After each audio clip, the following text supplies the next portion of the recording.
this camera here.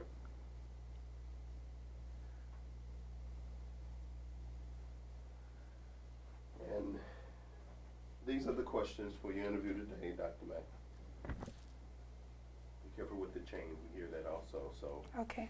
Okay. Relax. Dr. Mack, tell us about your speaking out about breast cancer and how this subject is so important to you. Well, that's a very good question, Marvin. Thank you. And thank you for having me here today. Breast cancer is a devastating diagnosis to most women. Many years ago, when we first heard the term, you have breast cancer, most women thought it was a death sentence and that you were going to die.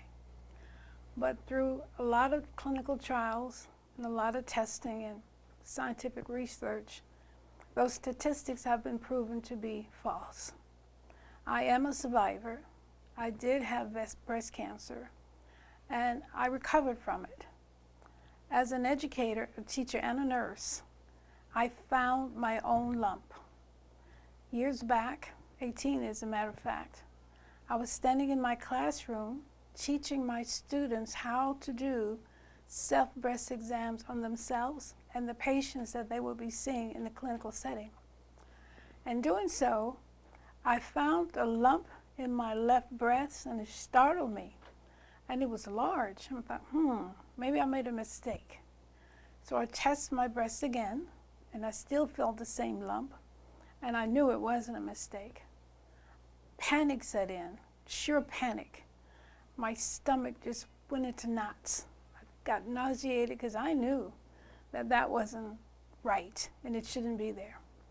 So what I did was, I asked one of my students to go next door to one of my colleagues and have her come over and do the breast exam herself to see if my findings and my diagnosis was definitive. So Patty came over and she checked my breast. My students were all gathered around my classroom just waiting for her to say, oh no, it's not a lump, but true enough, she found the same lump I did, and there was no doubt that it was a lump that needed to be investigated and investigated quickly and thoroughly.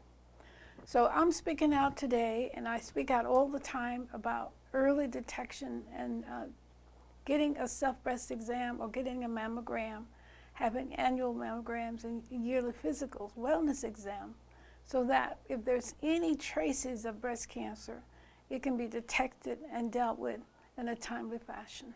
That's my reason for speaking out against breast cancer. Dr. Mack, our next question is, how long have you been a breast cancer survivor? This is going into my 18th year. In 2016, in the month of August, I was diagnosed back then. And the day I was diagnosed was kind of ironic because I was in grad school and I had gone for x-rays and mammograms, and they said, we'll get back to you with the results.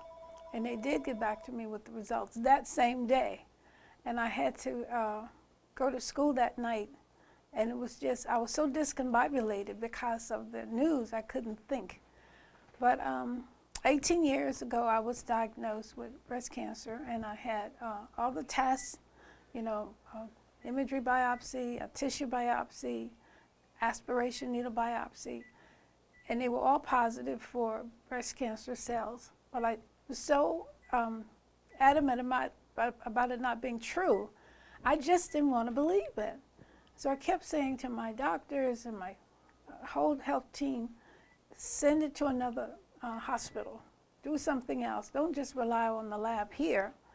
I was at Moreno Valley Hospital in Moreno Valley, California.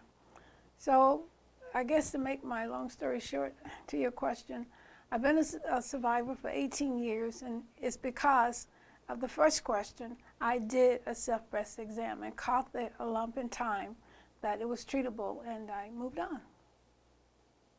As a survivor and a registered nurse, I'm sure that you have come to the issue of breast cancer with a different perspective than most women.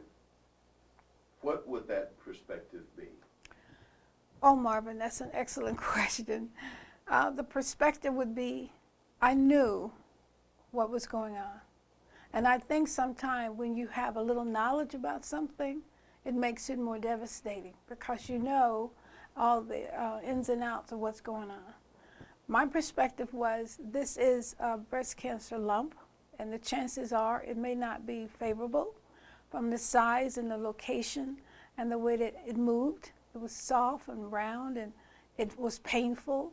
It was under the outer aspect of my left arm.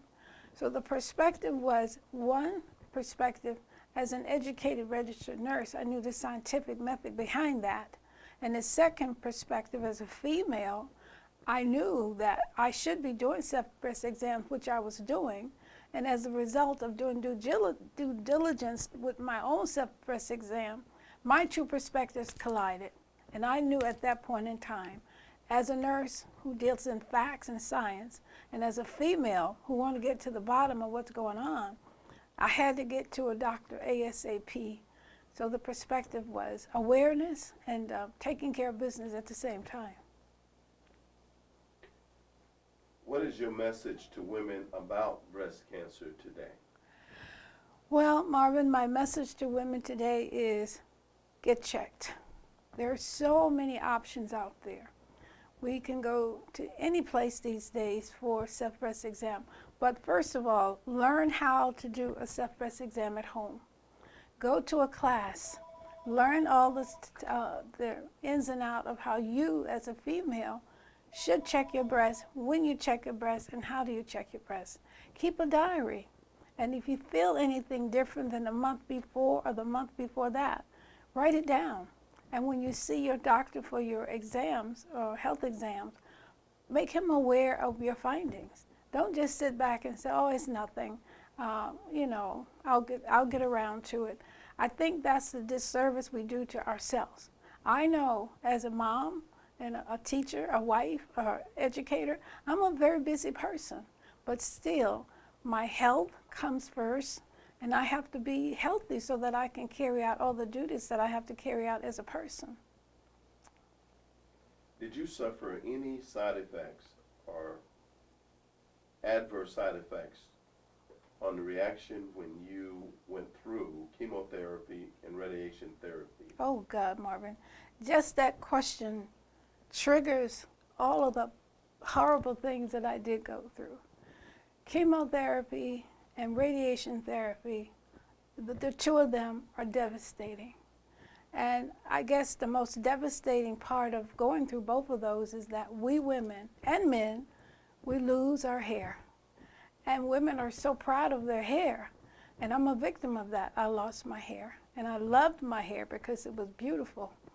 And the idea of having a bald head, a shaved head with no hair, I was so devastated. The reaction from the drugs takes away the hair on all body parts where there is hair.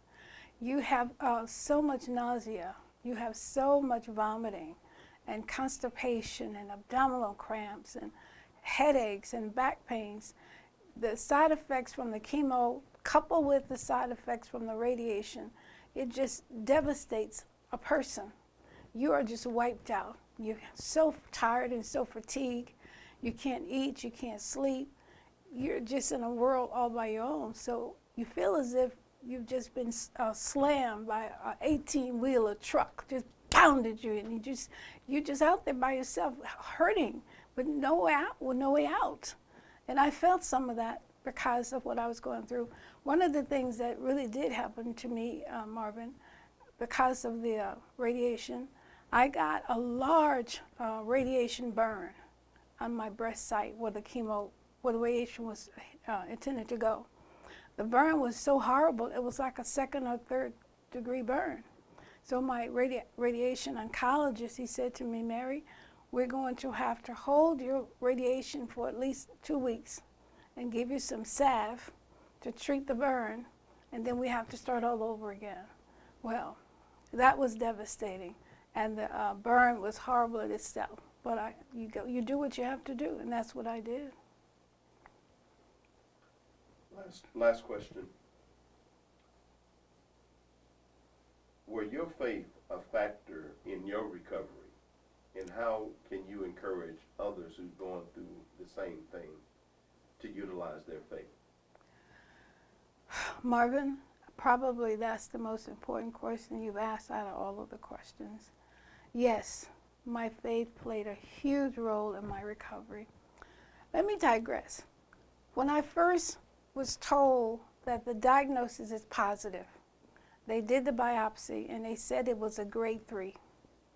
And I was determined at that point in time, I was not going to allow, even if it was a grade 3 cancer, this cancer to impede the path that I was on. I had things to do. So I sat down in the quiet of my home by myself and I prayed. And I asked God, I said, God, we've been through a lot of stuff together and here we go again. And this time I really need your help. You've helped me in the past, but this time is really important that we be on the same page. And I made this pact with God, and I told him, I refuse to accept this plight that I have cancer. I'm just going to look at this as just a temporary setback, something that I have to go through, get through it, and get back on the other side to get back out there and do what I need to do. When I was going through my radiation and chemo, Marvin, there were days when I had someone to drive me to my radiation and chemo site. And when I got there, I was so anxious and so nervous, they had to give me a sedative to calm me down, to take the chemo and the radiation. But in that quiet time with my God, I said to him, I'm done with that. I'm not going to bug people to drive me, and I'm not going to bug people to come and hold my hand. I'm going to take hold of this myself. So that was what I decided. So after that, I drove myself to chemo. I drove myself to radiation. I went to the store. This is what I did because of the nausea and the vomiting. I went to the store, and I got myself a little shopping bag of goodies that I can put in the trunk of my car. I got a little cooler, and I put in toothbrush, toothpaste, mouthwash, mints, water, and tissues and Kleenex, and a washcloth. And so I would be driving home from the chemo, and if I felt as if I was going to upchuck, I would pull my car over to the side of the road. I would do what I had to do, wash up, clean up, get back in my car. And sometimes I would have to go straight from chemo to class to teach, or I would have to go for an exam because they were still testing for me, doing testing. So my faith was there, and I utilized it, I called upon it, and it kicked in when I needed it. So that temporary setback became just a temporary setback. So again, I'm an 18-year survivor, and I tell this story because I want women to know it's your choice to get on top of your disease before it gets out of control. Do monthly breast exams, go and get your mammograms, and tell your doctor about anything that you think is inappropriate when you check your breast. Thank you, Marvin, for the opportunity to tell my story. This is my story, and I'm Dr. Mary McBean, an 18-year breast cancer survivor. And 5.